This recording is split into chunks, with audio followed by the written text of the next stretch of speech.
महापुरुषों प्यार से कहिए धन निरंकार जी। सतगुरु माता सुदीक्षा सबिंदर हरदेव जी महाराज की जय। महापुरुषों, एक बार पुनः आप सभी के समक्ष दास से अपने चैनल के माध्यम से उपस्थित है और ये उम्मीद करता है कि आप सभी सतगुरु माता सुदीक्षा सबिंदर हरदेव जी महाराज की कृपा से स्वस्थ होंगे, खुशहाल होंगे, सेवा सत्संग सुमिरन करते हुए आनंद में अपना जीवन व्यतीत कर रहे होंगे। आज इस अगस्त के महीने में हर एक निरंकारी महात्मा के मन में ये प्रश्न आता है कि मुक्ति पर्व, जैसा कि हम सभी जानते हैं कि 15 अगस्त को मुक्ति पर्व दिवस मनाया जाता है। तो ये मुक्ति पर्व दिवस क्यों मनाया जाता है और कब से ये शुरू हुआ और किस लिए शुरू हुआ, आज इसी बात को लेकर के पुस्तकों से निकाल करके ये बातें दास जी आपके समक्ष रख रहा है। ये जानने का, समझने का और सीखने का प्रयास, क्योंकि दास में इतनी काबिलियत नहीं है कि वो आप सभी संत महात्माओं के समक्ष कुछ बोल सके, कुछ समझा सके। बस एक अपने मिशन की पुस्तकों से वो लेख ले करके ये जानने और समझने का, हम सब आपस में मिल करके समझने का प्रयास, हर एक गुरसिख, हर एक भगत, हर एक निरंकारी महात्मा को ये जानना चाहिए कि मुक्ति पर्व क्यों मनाया जाता है और इसका मकसद क्या है। तो इसी एक जानने के भाव से इस विषय को लेकर के दास आज आप सभी के चरणों में उपस्थित है और यही याचना कामना प्रार्थना करता है कि बोलने के दरमियान या इन बातों को रखने के दरमियान कोई शब्द अगर ऊपर नीचे दाएं बाएं चले जाते हैं तो दास की अल्पज्ञता को ध्यान में न लाते हुए अपनी कृपा दृष्टि, अपनी दया दृष्टि दास के ऊपर और दास के परिवार के ऊपर हमेशा बनाए रखिए, जिससे दास भी इस परमपिता परमात्मा निरंकार को अंग संग देख कर हाजिर नाजिर मानकर सतगुरु माता सुदीक्षा सबिंदर हरदेव जी महाराज के बताए हुए आदेशों और उपदेशों पर चल करके सेवा सत्संग सुमिरन करते हुए अपनी तोड़ निभा पाए। यही याचना, यही कामना। निरंकारी मिशन में ये मुक्ति पर्व क्यों मनाया जाता है और 15 अगस्त को ही क्यों मनाया जाता है। बात यह है कि मुक्ति पर्व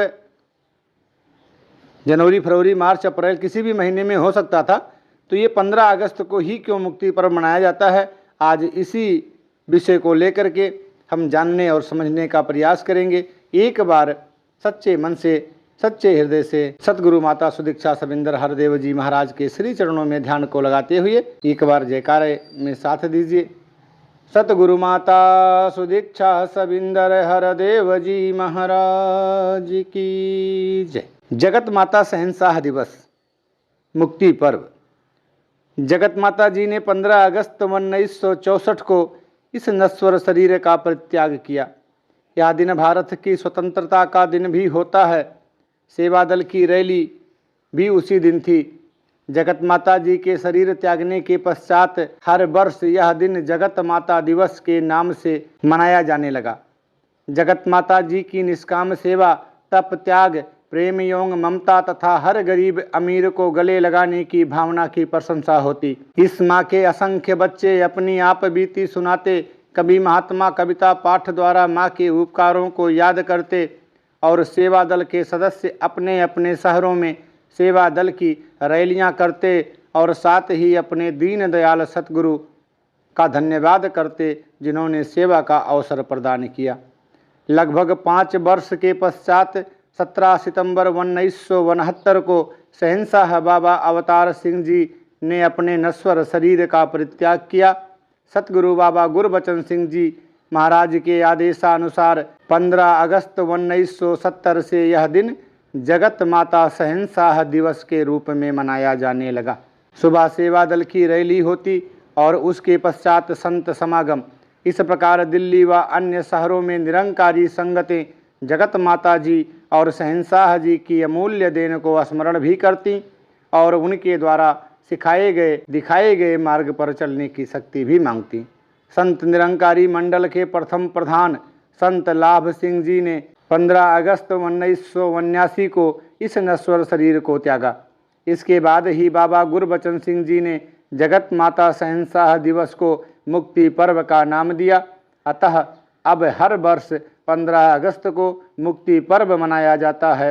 इस दिन जगत माता जी एवं शहंशाह जी के परोपकारों के साथ साथ मिशन के अन्य समर्पित महापुरुषों को भी याद किया जाता है और उनके तप त्याग, गुरु भक्ति, सेवा भाव एवं सहज जीवन से प्रेरणा ली जाती है। जगत माँ कैसे बनी, इसके बारे में इस दिव्य अलौकिक माँ के कुछ जीवन की झलकियाँ दास आपके समक्ष साझा कर रहा है। अद्भुत माँ थी वह। जगत माता जी ने कमल की भांति निर्लेप जीवन जिया और मक्खन में से बाल के निकलने की भांति इस शरीर को त्याग दिया। सभी स्तब्ध थे कि देखते ही देखते किस तरह आप इस नाशवान शरीर को त्याग कर अपने निज स्वरूप में सदा सदा के लिए समा गईं। जगत माता जी शहंशाह जी के समक्ष हाथ बांधे आज्ञा की प्रतीक्षा में तत्पर रहती थीं। शहंशाह जी को आपने पति से अधिक सतगुरु रूप में माना और सेवा की। आप जब भी उनके कमरे में जाती तो अन्य महापुरुषों की भांति नमस्कार करके नीचे बिछी दरी पर ही बैठ जाती। शहंशाह जी के हर वचन को अपने लिए आदेश मानती। यही आपकी विलक्षणता थी। यदि कोई तर्क और विद्वता से आपकी महानता का वर्णन करना चाहे तो वैसा कर पाना असंभव है। जैसे महासागर को उंगलियों से नहीं नापा जा सकता, उसी प्रकार आपने गुरसिखी को जिस प्रकार जीमांत किया उसका वर्णन शब्दों में नहीं किया जा सकता। जगत माता जी अत्यंत सौभाग्यवती विभूति थीं, जिन्हें पतिदेव भी भगवान स्वरूप प्राप्त हुए और जन्म भी भगवान स्वरूप को दिया। जगत माता जी का आदर्श था सादा जीवन, उच्च विचार। आपने सदैव सादगी को अपना श्रृंगार बनाया। सादगी आपकी पहचान थी। शारीरिक सौंदर्य से अधिक महत्व आपने आत्मिक सौंदर्य को दिया। जगत माता जी का भोलापन, सरलता एवं सादगी हर किसी को प्रभावित करती थी। यह भोलापन उस विशालता का प्रतिबिंब था जो देखकर अनदेखा, सुनकर अनसुना और गुनहगार को भी क्षमा कर दे। जगत माता जी की विचारधारा उदारता से तथा कर्म परोपकार से परिपूर्ण था। अनेकानेक निर्धन भक्तों की उदार हृदय से सहायता करना और फिर उसका कभी जिक्र न करना आपका स्वभाव था। निष्काम कर्म आपकी प्राथमिकता थी। कर्म करते हुए भी आप यकर्ता बनी रहना चाहती थीं। आपने किसी पर उपकार करके कभी एहसान नहीं जताया था। जगत माता जी का हृदय फूल की पंखुड़ी से भी कोमल था। वैसे तो आपको कभी गुस्सा आता ही नहीं था और यदि कभी क्रोधित होकर किसी को कुछ ऊंचा बोल भी दिया तो आप तुरंत ही सब कुछ भूलकर उस व्यक्ति से पहले से भी अधिक प्रेम करने लग जाती थीं। आपका प्रेम निस्वार्थ था, जो झरने की भांति केवल बहना जानता था। रुकना आपका स्वभाव नहीं था। कौन आपकी ममता रूपी शीतल धारा से लाभ उठा रहा है, इससे आपको कोई सरोकार नहीं था। रिश्तों को केवल निभाना ही नहीं परंतु प्रेम से उन्हें जीवांत कर देना भी कोई जगत माँ से सीखे। बहू को बेटी सा प्यार और दामाद को पुत्र सा अपनापन देना आपने करके दिखाया और संसार को सिखाया। आपका त्यागमय और कर्मठ जीवन हमेशा प्रेरणा का स्रोत बना रहेगा।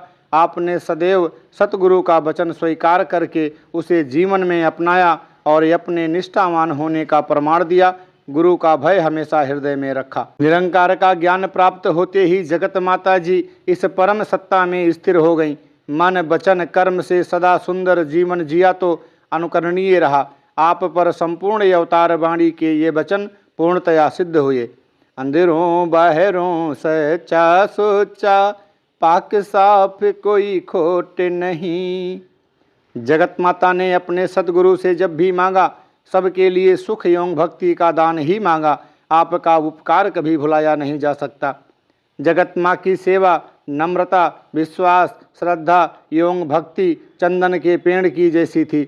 आपके दिव्य गुणों की सुगंध हर उस व्यक्ति में भी आ गई जो भी आपके संपर्क में आया। गुरसिखी के इन आभूषणों से आपने अपने जीवन का भी श्रृंगार किया और दूसरों के जीवन को भी इन्हीं आभूषणों से सजाने संवारने में योगदान दिया। दूसरों का हित आपके जीवन का आधार था। सभी के लिए आपके मन में अपनापन था। अपने बारे में तो सब सोचते हैं, अपना हित तो सभी चाहते हैं, परंतु अपने हित से ऊपर उठकर दूसरों के लिए कार्य करना और दूसरों की आवश्यकताओं को पूरा करना जगत माता जी का जीवन लक्ष्य था। जो वेश भूषा, खान पान, अमीर गरीब, अनपढ़ विद्वान, जात मजहब को नहीं देखती, जिसके मन में कोई लालसा या इच्छा नहीं, जो सभी को गले लगाना जानती थीं, उसी का नाम था जगत माता बुधवंती जी। सेवा जिसका इश्क था, सेवा जिसकी चाव था, सेवा जिसका स्वभाव था, उसी का नाम था जगत माता बुधवंती जी। जिसके जीवन की सबसे बड़ी विशेषता थी सहनशीलता, उसी का नाम था जगत माता बुधवंती जी। जगत माता बुधवंती जी के जीवन के कुछ अहम घटनाक्रम दास आपके समक्ष जगत माता बुधवंती नामक पुस्तक से रखने का प्रयास कर रहा है। सबर शांति ते सम दृष्टि संत जनांदा गहराए, संत जनांदा बड़ा जेवर बाणे अंदर रहणाए। मृत्यु जीवन की अटल सच्चाई है, इसे हर किसी को स्वीकार करना ही होता है। ऐसे समय में प्रभु इच्छा को सहज भाव से स्वीकार करना आसान नहीं होता। आकस्मिक निधन की स्थिति में अक्सर माताएं अपने जिगर के टुकड़े के वियोग में रो रो कर बेहाल हो जाती हैं, परंतु जगत माता बुधवंती जी ने एक नहीं 5 बच्चों के अल्पायु में निधन को जिस धैर्य और सहजता से स्वीकार किया, उसकी मिसाल दुनिया में बहुत कम मिलेगी।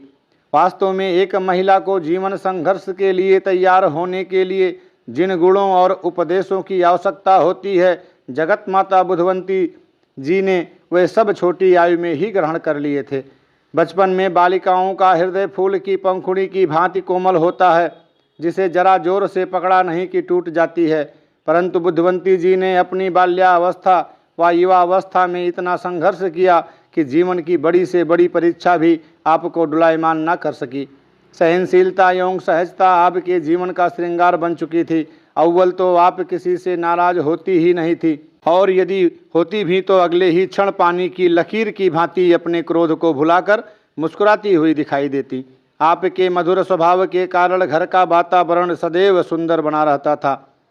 उन दिनों बुधवंती जी अपने पति अवतार सिंह जी के साथ पेशावर में रहती थीं। घर परिवार में ज्ञान का प्रकाश हो चुका था।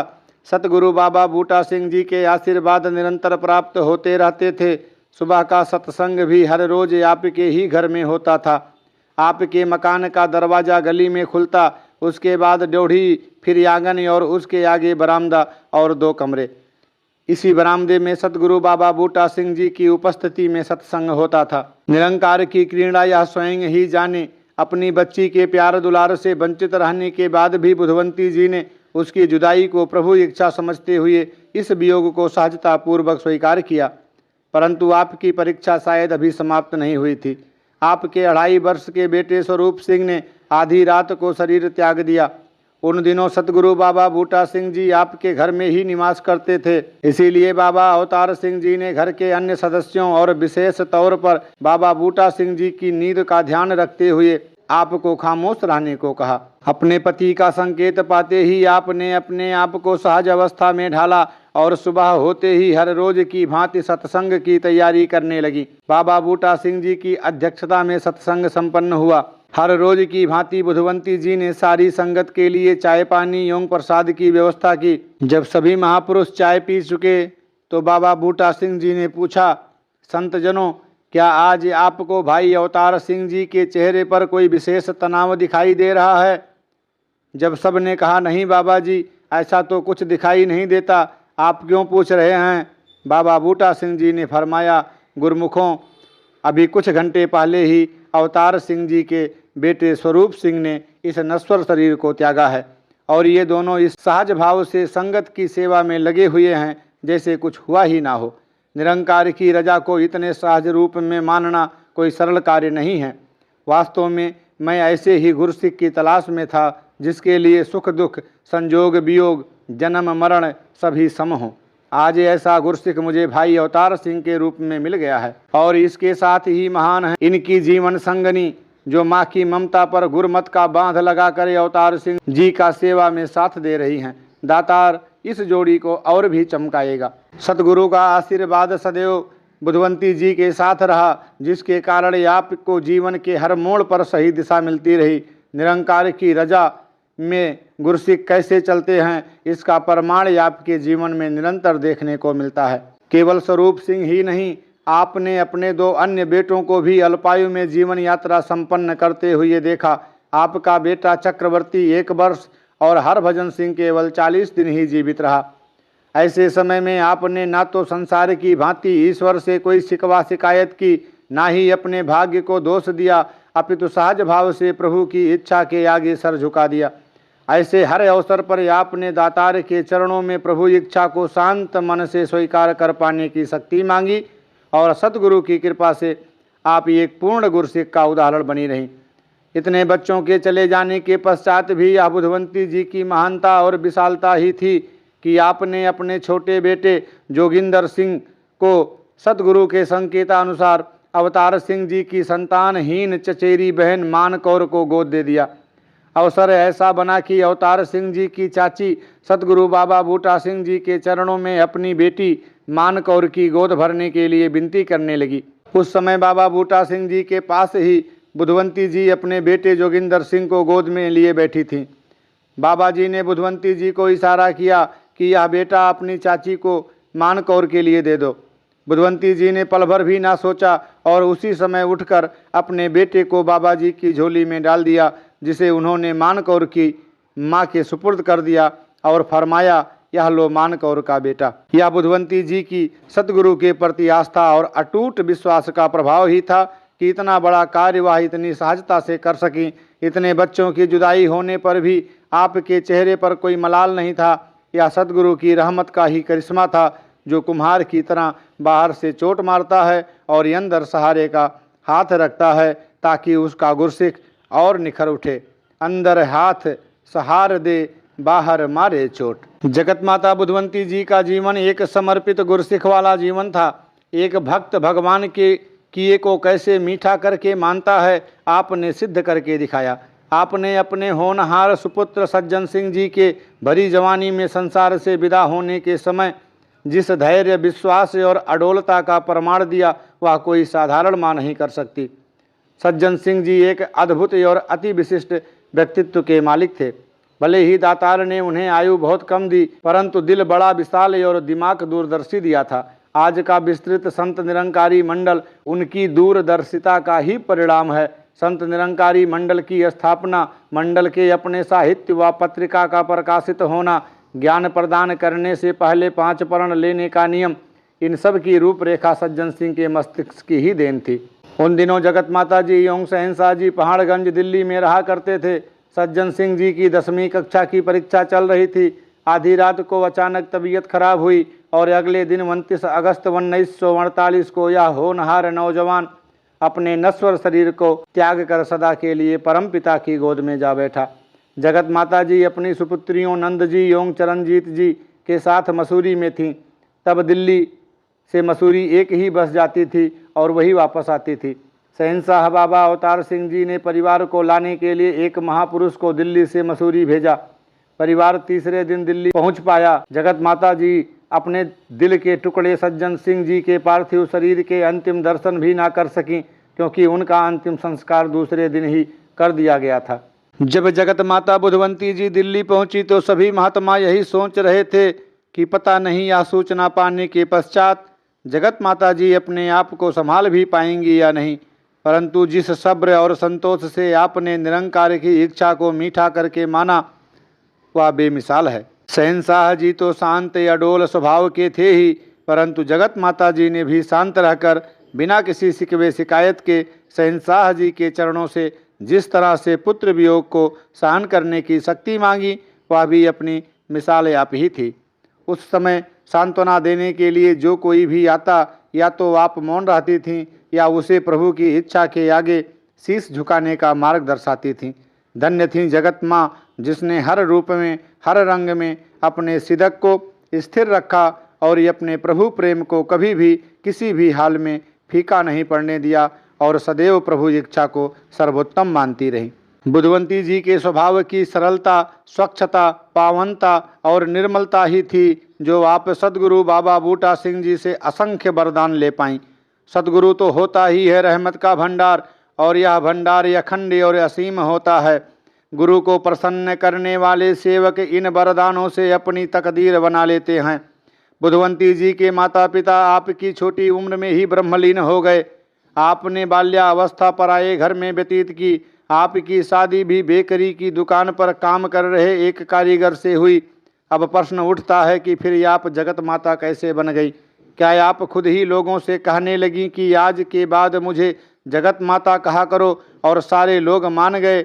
नहीं, ऐसा कुछ नहीं हुआ। आपकी तकदीर बदली तो समय के सदगुरु ने, समय के मुर्शद ने, समय के पैगंबर ने, जिनको आपने समर्पण और श्रद्धा भाव से प्रसन्न किया और एक नहीं कई वरदान प्राप्त किए। सतगुरु के मुख से निकले वचन पत्थर पर लकीर के समान होते हैं, जो सदैव पूर्ण होते हैं। इन वचनों की पूंजी जगत माता जी ने खूब इकट्ठी की। जैसे पेशावर में आपके ही घर में बाबा बूटा सिंह जी बेरों की कतारें लगाते जा रहे थे। सतगुरु बाबा जी अपनी मस्ती में बैठे थे।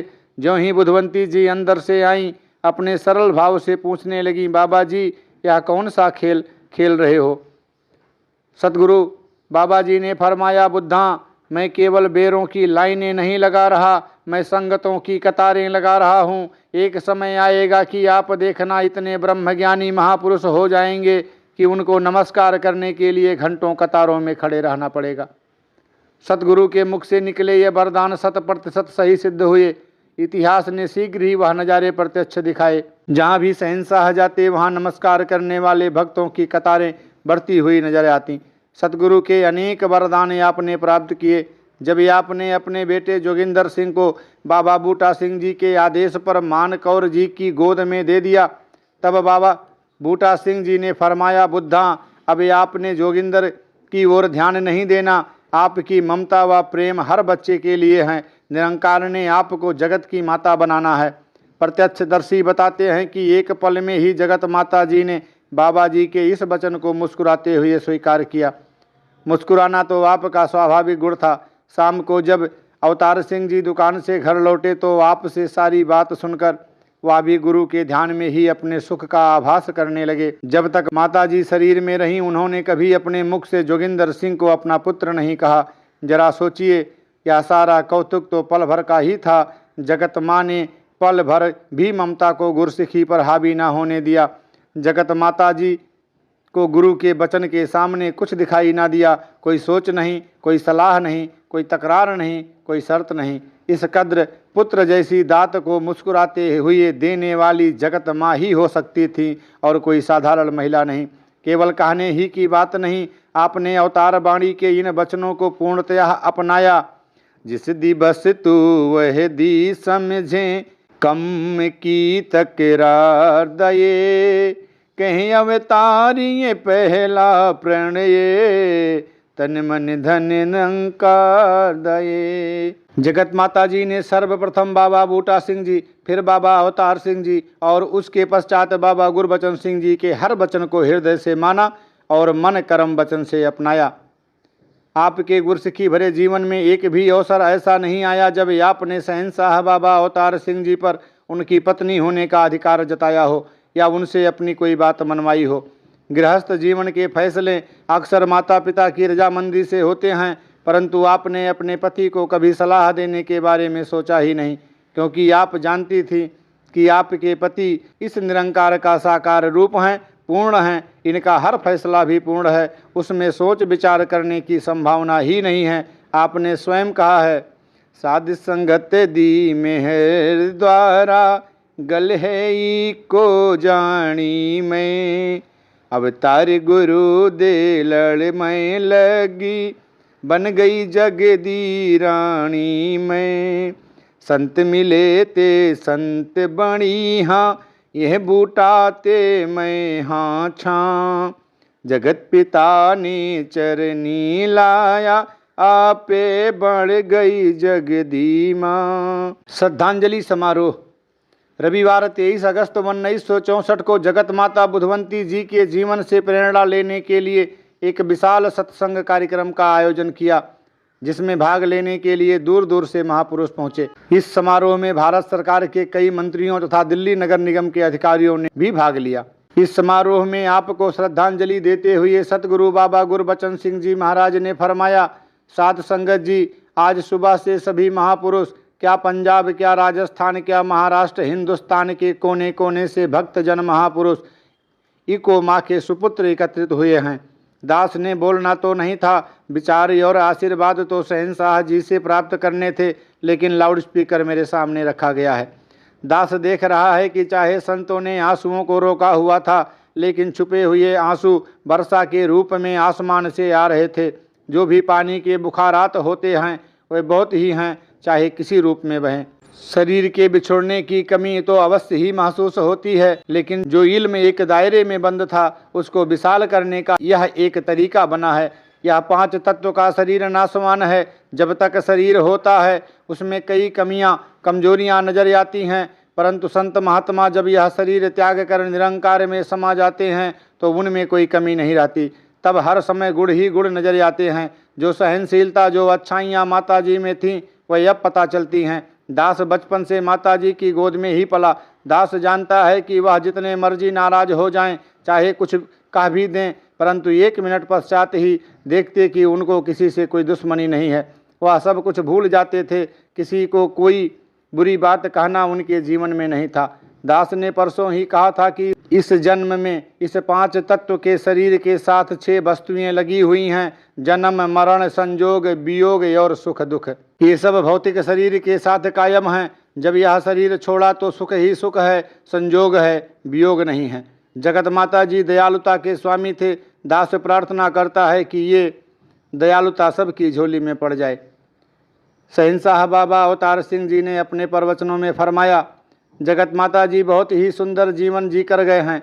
उनकी समदृष्टि, दया, करुणा व सेवा भाव बेमिसाल था। जैसे जीवन भर उन्हें केवल दूसरों को सुख देने का ध्यान रहता था, वैसे ही उन्होंने अपनी जीवन यात्रा संपन्न करते समय भी किसी को कोई खेचल नहीं दी, परेशान नहीं किया। उन्होंने अपनी रूह को जिस्म से ऐसे सहजता से अलग कर लिया जैसे मक्खन में से बाल निकाल लेते हैं। जगत माता जी ने स्वयं ही शरीर त्यागने का ध्यान बना लिया था। ऐसे संत जन देह में रहते हुए भी विदेही होते हैं। श्रद्धांजलि समारोह से 2 दिन पहले सदगुरु बाबा गुरबचन सिंह जी ने जगत माता जी की देन को इस तरह स्मरण कराया। शहंशाह जी एक महान कर्मयोगी हैं। उन्होंने प्रभु के ज्ञान द्वारा अनगिनत कर्मयोगी बनाए। पूज्य जगत माता जी ने जिस तरह कदम से कदम मिलाकर उन्हें सहयोग दिया वह किसी से छुपा नहीं। सेवादारों को सेवा का मार्ग दिखाना भी उन्हीं की देन है। उस दिन पूज्य निरंकारी राजमाता जी ने अपने प्रवचनों में फरमाया, जगत जननी एक ऐसा महान सागर थे जिसके तल के नीचे अनगिनत खजाने छुपे हुए थे। किसी ने डुबकी लगाई तो सीपियां और कोई डुबकी लगाकर हीरे निकाल लाया, कोई कुछ तो कोई कुछ। परंतु लाखों लोगों के ऐसा करने के उपरांत भी सागर तल में छिपे खजाने में न तो कोई कमी आई और न ही सागर ने अपनी उदर की तलाशी लेने से किसी को रोका। जो भी पास आया कुछ लेकर ही गया। तो ये थी हमारी परम आदरणीय, परम श्रद्धेय, पूजनीय जगत माता बुधवंती जी, जिन्हीं के नश्वर शरीर के परित्याग करने के बाद से यह मुक्ति पर्व जगत माता दिवस के रूप में शुरू हुआ। और जब शहंशाह बाबा अवतार सिंह जी ने अपने नश्वर शरीर का परित्याग किया, तब सदगुरु बाबा गुरबचन सिंह जी के आदेशानुसार 15 अगस्त 1970 से यह दिन जगत माता शहंशाह दिवस के रूप में मनाया जाने लगा। और उसके बाद जब संत निरंकारी मंडल के प्रथम प्रधान संत लाभ सिंह जी ने 15 अगस्त 1979 को इस नश्वर शरीर को त्यागा, इसके बाद से ही बाबा गुरबचन सिंह जी ने जगत माता शहंशाह दिवस को ही मुक्ति पर्व का नाम दिया। अतः अब हर वर्ष 15 अगस्त को मुक्ति पर्व मनाया जाता है। इस दिन जहां हम जगत माता बुधवंती जी, शहंशाह बाबा अवतार सिंह जी महाराज के जीवन से प्रेरणा लेते हैं, उनके आदेशों और उपदेशों को अपने मन में ढालने का प्रण लेते हैं, वहीं तमाम गुरसिख महात्मा जिन्होंने इस निरंकारी मिशन में अपना जीवन लगा दिया, अपना योगदान दिया, उन्हें भी हम याद करते हैं। उनके भी जीवन से प्रेरणा लेने के लिए ये मुक्ति पर्व दिवस मनाया जाता है। महापुरुषों प्यार से कहिए धन निरंकार जी, सतगुरु माता सुदीक्षा सविंदर हरदेव जी महाराज की जय। तू ही निरंकार मैं तेरी शरण हाँ, मैनू बख्श लो। तू ही निरंकार मैं तेरी शरण हाँ, मैनू बख्श लो। तू ही निरंकार मैं तेरी शरण हाँ, मैनू बख्श लो। धन निरंकार।